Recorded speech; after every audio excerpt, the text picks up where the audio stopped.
HOA threatened my boat access, so I shut down their annual fishing competition. Let me tell you how it all went down. So I live in a quiet lake community, and for years my little boat was my escape every weekend. I'd head out early morning, coffee in hand, just drifting in peace, and that boat meant freedom to me. But then came the HOA president, Karen.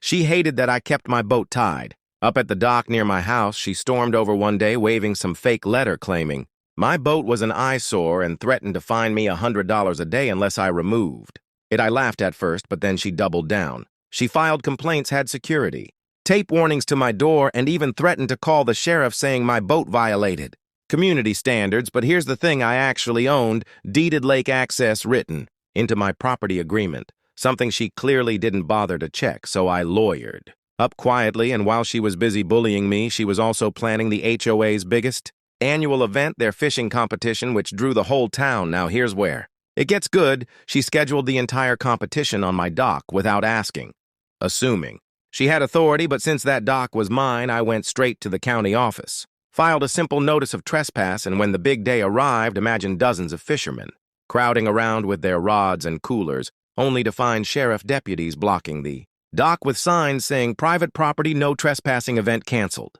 Karen turned beet red in front of everyone, screaming that I ruined the tradition. But the sheriff simply said, "Ma'am, he owns this dock. He owns the access. You never had permission." The whole crowd turned on her, parents, kids, families, booing and packing up their gear. Karen tried to spin it, saying I was selfish, but the truth spread fast, and everyone realized she had lied to them for years, pretending the HOA controlled that access.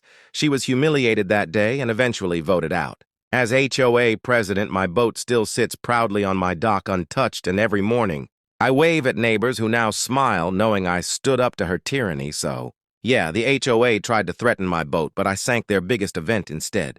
And if you enjoyed this sweet revenge story, don't just smile, hit that subscribe button right now, because more insane HOA and Karen takedowns are coming, and trust me, you don't want to miss the next one.